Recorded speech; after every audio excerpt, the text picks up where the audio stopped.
सादर करणार आहे. बावची गावचा बंडू शांत व कष्टाळू, आपण भलं आणि आपलं काम भलं असा त्याचा स्वभाव. सगळ्या गावात त्याच्या या स्वभावाची चर्चा. सकाळी लवकर शेतात जायचं, दिवसभराचं काम आटपून संध्याकाळी घराकडे यायचं. घरी आल्यावर आपल्या मुलीशी खेळायचं, कट्ट्यावर चक्कर मारायची आणि जेवायच्या वेळी परत घरी यायचं. असा त्याचा दिनक्रम. सावळा रंग, शिडशिड दंगकाठी आणि नाकासमोर चालणारा बंडू. एका वर्षी पीक पाणी बरं झाल्यावर बंडूनी कुटुंबासाठी नवे कपडे आणि स्वतःसाठी इजार शिवली. धोंडू मामांनी कपडे शिवले खरे, पण त्याचा अंदाज जरा चुकला. पुढे इजार जरा लांब झाली, चांगलीच 4 बोटे लांब झाली. आता धोंडू मामाकडे जायचे म्हणजे काय? अगं इजार जरा लांब झाली, चांगलीच 4 बोटे लांब झाली, कापून घालशील का? अहो सकाळी सकाळी आणि काय हे, मला जेवायला बनवायचंय, त्याच्या शाळेत जायचंय, मला नाही जमणार. सुभे, इजार जरा लांब झाली, चांगली 4 बोटे लांब झाली, कापून घालशील का? नाही दादा, माझा केवढा अभ्यास पडलाय, माझ्या कॉलेजची वेळ होईल, मला नाही जमणार, तू आईकडे जा की. आई, इजार जरा लांब झाली, कापून घालशील का? ठेव तिकडे तुझी इजार, त्या वैरणवरील कापून कापून माझ्या हाताचा तुकडा पडल्यात.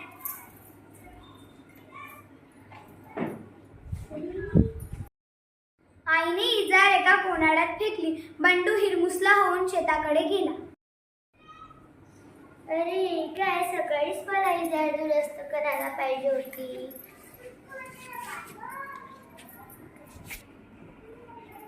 बंडूची बायको इजारीचे पाय कापते आणि दुमडून टाके घालते.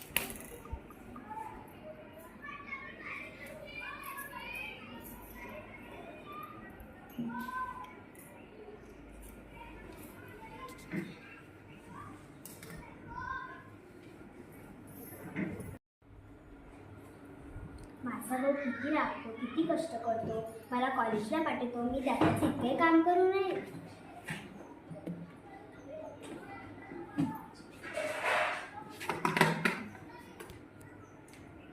बंडूची बहीण इजारीचे पाय कापते आणि दुमडून टाके घालते.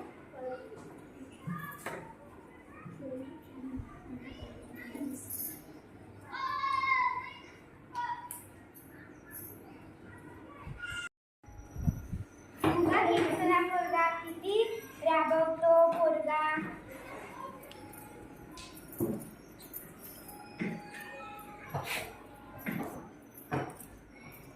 बंडूची आई इजारीचे पाय कापते आणि दुमडून टाके घालते.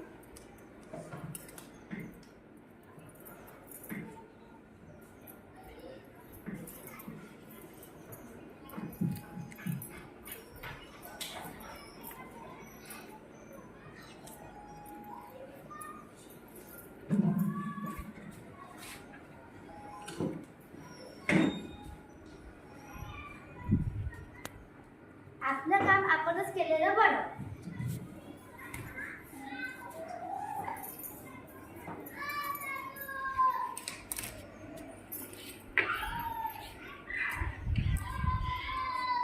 बंडू इजारीचे पाय 4 बोटं कापतो व टाके घालतो.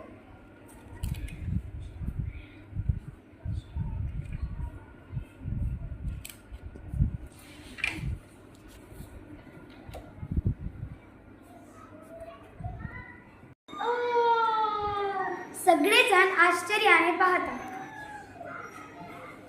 विंदर इजार 4 बोटं कापली. अगं बया मी पण. अगं बाई मी पण 4 बोटं कापली. आणि मी पण.